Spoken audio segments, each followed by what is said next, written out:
दोनों तरफ से लगातार गोलियां चल रही थी। 9 पैरा स्पेशल फोर्स के अफसर कैप्टन शुभम गुप्ता ने इस मोर्चे को संभाला, जिसके बारात ले जाने की तैयारी हो रही थी। आज उसकी अंतिम यात्रा की तैयारी हो रही थी। राजौरी के घने जंगलों की ओट लेकर भागते आतंकियों ने मिट्टी के बने एक घर में शरण भी ले ली। उन आतंकियों को ढूंढने और मार गिराने के लिए ऑपरेशन सोल्की को लॉन्च किया गया। कैप्टन ने बताया था कि वो उस कठिन प्रोबेशन को छोड़ने वाले थे। वो देश के लिए अपना सर्वस्व न्यौछावर कर देगा, लेकिन इस देश की आन बान और शान पर कभी कोई आंच नहीं आने देगा। माँ तुम चिंता मत करना, दिवाली के बाद जैसे ही छुट्टी मिलेगी मैं घर वापस आऊंगा। तब तक पापा और छोटे भाई का ध्यान रखना। अभी मैं एक बहुत बड़े मिशन पर जा रहा हूं। जैसे ही ये मिशन पूरा होगा मैं घर जरूर लौटूंगा। वीडियो कॉल पर हुई इस बातचीत और एक वादे के साथ एक यंग अफसर अपने मिशन पर जाता है, और वो लौटता है तो सिर्फ यादों में। वो लौटता है तो तिरंगे में लिपटा हुआ। जिसके बारात ले जाने की तैयारी हो रही थी, आज उसकी अंतिम यात्रा की तैयारी हो रही थी। ये कहानी है उस अफसर की जिसने अपनी टीम को बचाने के लिए अपना सीना आगे कर दिया, जिसने बताया उसे क्यों और क्या अलग करना था। मैं याद करता हूं कि मेरे बेटे ने अलग हटके किया है। उसका स्लोगन था कि I am to do different with others. ये पंक्तियां कैप्टन शुभम गुप्ता की थी, जो कुछ अलग करने के जज्बे से भारतीय सेना में शामिल हुए थे। उन्होंने एक एंटी टेरर ऑपरेशन में अपनी टुकड़ी का नेतृत्व करते हुए इस देश के लिए सर्वोच्च बलिदान दे दिया। नमस्कार, मेरा नाम है नृपेंद्र सिंह और आप देख रहे हैं बजरबट्टू दुनिया का ये खास शो शौर्य गाथा।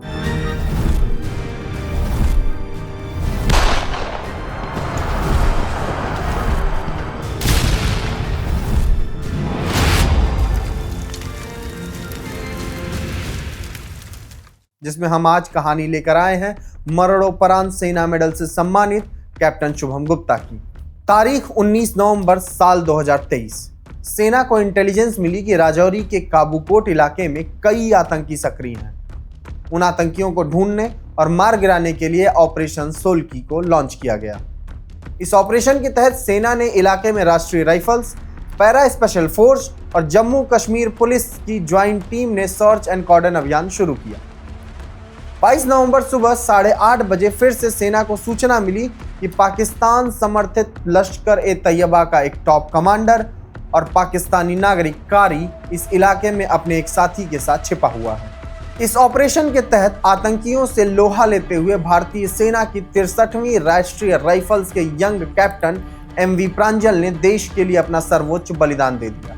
ऑपरेशन के बारे में विस्तार से बात करते हुए सेना के वरिष्ठ अधिकारी ने मीडिया को बताया था कि आतंकियों से मुठभेड़ के दौरान सेना की इन यूनिट्स ने सबसे पहले उस भारी गोलीबारी के बीच एक घर में फंसे आम नागरिकों को सुरक्षित निकाला। इसी दौरान भारी गोलीबारी में ही कैप्टन एमवी प्रांजल को वीरगति प्राप्त हुई थी। कैप्टन प्रांजल के इस शौर्य की कहानी हम आपके लिए आगे आने वाले एपिसोड्स में जरूर लेकर आएंगे। कैप्टन प्रांजल के सर्वोच्च बलिदान के बाद 9 पैरा स्पेशल फोर्स के अफसर कैप्टन शुभम गुप्ता ने इस मोर्चे को संभाला। इस दौरान आतंकी जंगल की ओर भागे। राजौरी के घने जंगलों की ओट लेकर भागते आतंकियों ने मिट्टी के बने एक घर में शरण भी ले ली। इसी बीच कैप्टन शुभम और उनके साथ ऑपरेशन में शामिल दूसरी टीम्स ने आतंकियों को घेर लिया। सुरक्षा बलों का घेरा तोड़ने की कोशिश में आतंकी कारी और उसके साथी ने इस टीम पर अंधाधुंध गोलीबारी शुरू कर दी। दोनों तरफ से लगातार गोलियां चल रही थी और पूरा जंगल गोलियों की आवाज से दहल उठा था। आतंकी कारी अपने साथी के साथ एक ढोक में छिपा हुआ था। ढोक पहाड़ी इलाके में बना मिट्टी और घास फूस का एक अस्थायी घर होता है, जहां से वो अंधाधुंध फायरिंग कर रहे थे। इन आतंकियों की कोशिश थी कि वो इस सुरक्षा घेरा को तोड़ें और वहां से भाग निकलें। इसी बीच कैप्टन शुभम गुप्ता ने असाधारण साहस का परिचय दिया। उन्होंने स्थिति को भांप लिया।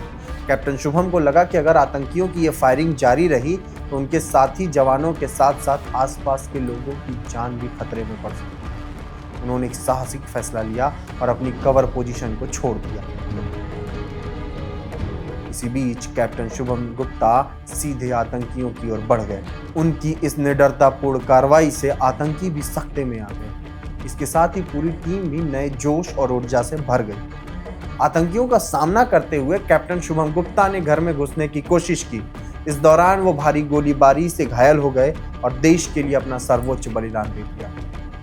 आतंकियों से लोहा लेने के दौरान 28 साल के उस यंग कैप्टन शुभम गुप्ता ने जो शौर्य दिखाया, उसके लिए उन्हें मरणोपरांत सेना मेडल से सम्मानित किया गया। इस ऑपरेशन में कैप्टन शुभम गुप्ता के साथ कैप्टन एमवी प्रांजल, हवलदार अब्दुल माजिद, लांस नायक संजय बिष्ट और पैरा ट्रूपर संजय लौर ने भी देश के लिए सर्वोच्च बलिदान दिया था। कैप्टन शुभम गुप्ता का जन्म आगरा के ताजगंज इलाके में 7 अक्टूबर साल 1995 को हुआ था। उनके पिता श्री बसंत कुमार गुप्ता एक वकील हैं। कैप्टन गुप्ता को याद करते हुए वो बताते हैं कि उनकी मां चाहती थी कि वो एक आईटी इंजीनियर या यूपीएससी की परीक्षा पास करके एक अधिकारी बने, लेकिन उन्हें तो कोई अलग ही जुनून सवार था। उन्होंने नेशनल डिफेंस एकेडमी के लिए लिखित परीक्षा की और रिजल्ट का इंतजार कर रहे थे। इसी बीच टेक्निकल एंट्री स्कीम के तहत उन्हें एसएसबी का कॉल आया। टीएस एंट्री के तहत एसएसबी में वो सफल हो गए। इसके बाद उन्होंने एनडीए के लिए भी भोपाल से एसएसबी का कॉल आया। वहां से भी वो फ्लाइंग कलर्स के साथ लौटे थे। 5 दिनों तक चलने वाले इस कठिन इंटरव्यू प्रोसेस में सफल होने के बाद उनके पास ऑप्शन था कि वो एनडीए खड़गवासला ज्वाइन करें या ओटीए गया। परिवार से बातचीत और मां के कहने पर उन्होंने ओटीए गया चुना और 2018 में उन्हें कमीशन मिला। हालांकि उनका मन एनडीए ज्वाइन करने का था। वो भारतीय सेना की किसी इन्फेंट्री यूनिट का हिस्सा बनना चाहते थे। एक यंग लेफ्टिनेंट के तौर पर उन्हें कोर ऑफ सिग्नल्स में कमीशन मिला। बजरबट्टू से बातचीत करते हुए उनके पिता ने बताया था कि ओटीए गया से कमीशन मिलने के बाद भी वो खासे खुश नहीं थे, क्योंकि उन्हें इन्फेंट्री यूनिट में कमीशन चाहिए था। लेकिन सेना के प्रोसीजर के बाद उन्हें कोर ऑफ सिग्नल्स में कमीशन दिया गया था और उनकी पहली पोस्टिंग पानागढ़ मिली थी।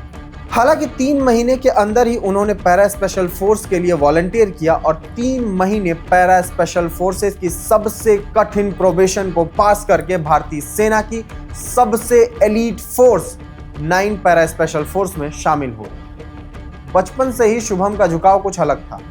जहां बाकी बच्चे खेल और सपनों में खोए रहते थे, वहीं शुभम की नजरें अलग दिशा में थी। वो भारतीय सेना का हिस्सा बनना चाहते थे। फौज की वर्दी, उसका अनुशासन और देश सेवा का जज्बा, ये सब उन्हें बचपन से ही आकर्षित करता था। और धीरे धीरे यही आकर्षण एक मजबूत संकल्प में बदल गया कि एक दिन वर्दी जरूर पहननी है। उन्होंने अपनी शुरुआती पढ़ाई आगरा के सेंट जॉर्ज इंटर कॉलेज से पूरी की। स्कूल के दिनों में ही उनकी लीडरशिप क्वालिटी साफ नजर आती थी। उनके अंदर जिम्मेदारी निभाने का जज्बा और हर काम को पूरे समर्पण के साथ पूरा करने की आदत थी। इसी जोश और जज्बे के साथ उन्होंने आखिरकार ओटीए गया ज्वाइन किया और भारतीय सेना का हिस्सा बने। कैप्टन शुभम के पिता ने बताया कि उनके साथ ऑपरेशन सोल्की का हिस्सा रहे मेजर मेहता ने उनसे बताया था कि उनके बेटे ने उनकी और पूरी टीम की जान बचा ली थी। वो खुद तो चला गया, लेकिन उसने कई लोगों को जिंदगी दी। कैप्टन शुभम गुप्ता के साथ पैरा स्पेशल फोर्स का प्रोबेशन कर रहे उनके एक सीनियर कैप्टन ने बताया था कि वो उस कठिन प्रोबेशन को छोड़ने वाले थे। तभी कैप्टन शुभम ने एक जूनियर होने के बावजूद उनसे बातचीत की और उन्हें मोटिवेट किया कि वो इस प्रोबेशन को ना छोड़ें। वो बताते हैं कि एक जूनियर के मोटिवेशन के कारण ही मैं पैरा का ये कठिन प्रोबेशन पूरा कर पाया और आज वो भी 9 पैरा के ही अफसर हैं। मुझे उसके साथ जो कैप्टन था, जो प्रोविजन में साथ था, उसने मुझे बताया कि मैं तो बीच में क्विट कर रहा था और क्विट करने की वजह से जब मुझे निश्चित कर लिया कि मैं नहीं कर पाऊंगा, तो मुझे शुभम ने कहा कि sir, nothing is impossible, everything is a game of mind set. और उसने मुझे ऐसे ताकत दी कि मैं भी कर गया। वो भी 9 पैरा में है ऑफिसर। उनके बारे में एक कहानी है कि जब वो मेडिकल के लिए अपीयर हो रहे थे तो सेना के डॉक्टरों ने बताया कि उनका वजन तय मानकों से ज़्यादा है, जिसके कारण उन्हें सेना के लिए मेडिकली फिट घोषित नहीं किया जा सकता। ऐसे में उन्हें दोबारा मेडिकल बोर्ड के सामने अपीयर होने के लिए कहा गया। वापस लौटने के बाद उन्होंने तय किया कि वो अपना वजन कम करके दिखाएंगे। उन्होंने 15 दिनों तक टफ डाइट और फिजिकल ट्रेनिंग के बदौलत 12 किलो तक का वजन कम किया। उन्होंने लीग से हटकर काम किया और देश को वही भरोसा दिया जो हर फौजी इस देश को देता है। आने वाले वक्त में जाने जाएंगी, पर सरहद पर तैनात हर फौजी अपनी छाती आगे रखेगा और देश के दुश्मनों का मुकाबला करेगा। वो देश के लिए अपना सर्वस्व न्यौछावर कर देगा, लेकिन इस देश की आन बान और शान पर कभी कोई आंच नहीं आने देगा। शौर्य के ऐसे ही किस्से आपको हर पोस्ट, हर यूनिट, हर बटालियन में मिल जाएंगे और हमारी कोशिश है कि हम उन किस्सों को आप तक ले भी आएं। इसके लिए हम लगातार अपनी कोशिश कर रहे हैं। आपको बस एक काम करना है, इस वीडियो को शेयर करना है। अगर ये वीडियो पसंद आया तो इसको लाइक कीजिए और हाँ, कमेंट बॉक्स में बताइएगा कि हम और क्या सुधार कर सकते हैं। बताइए कि हम कैसे और कौन सी नई कहानियाँ लेकर आ सकते हैं जो आपको पसंद आए। और अगर आप ऐसी ही दूसरी कहानियाँ और देश दुनिया की खबरों से जुड़े रहना चाहते हैं तो बजरबट्टू दुनिया को सब्सक्राइब जरूर कीजिएगा। अंत में मैं आपको उन पंक्तियों के साथ छोड़े जाता हूँ जो कैप्टन शुभम गुप्ता अपने पढ़ाई के दिनों में गुनगुनाया करते थे। वो कुछ लाइनें गुनगुनाता था अपने कॉलेज टाइम में और कहता था कि करो काम ऐसा कि पहचान बन जाए और चलो कदम ऐसे कि निशान बन जाए। यूं तो जिंदगियां सभी काट लेते हैं, जियो जिंदगी ऐसे कि मिसाल बन जाए। जय हिंद, भारत माता की जय।